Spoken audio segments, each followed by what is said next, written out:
This is my 2002 Suzuki, and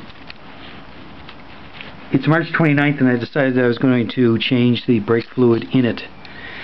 And someone told me that, oh, it's overrated to change the brake fluid.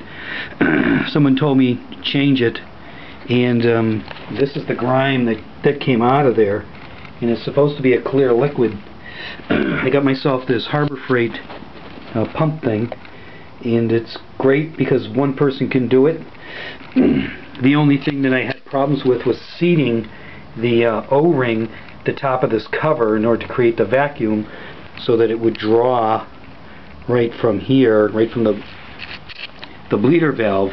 And I find that the fluid is clear. You can see down to the bottom there, and right or wrong, I think it turns to kind of a lacquer, and it should be coming out clear pretty soon. And all I did was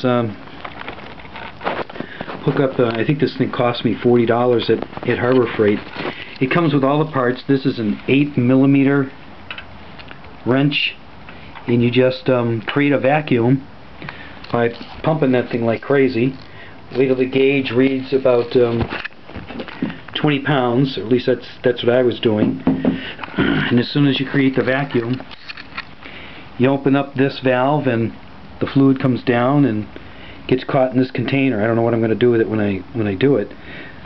And then just keep the filling the reservoir with fluid so that you don't get air in the line, and you should be all set. Here are my parts for the cover for the reservoir. I'm going to pump this up just a few more times.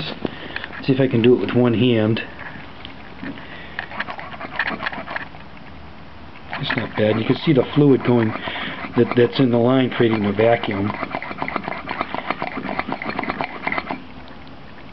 And it's not a perfect vacuum because it's the container at the top of the bleeder valve, and you just open up the bleeder valve until it comes down to nothing. And it looks like it still looks like it's a little gray, but it's getting clearer than when I first started. Then you close it when it's done and start the vacuum over again.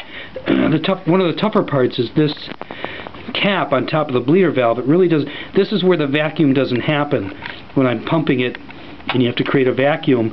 It's not a perfect vacuum, so with one hand I'll hold my finger on here, and the other hand I'll just keep pumping this. In order to create the seal, there's a seal at the top of this, an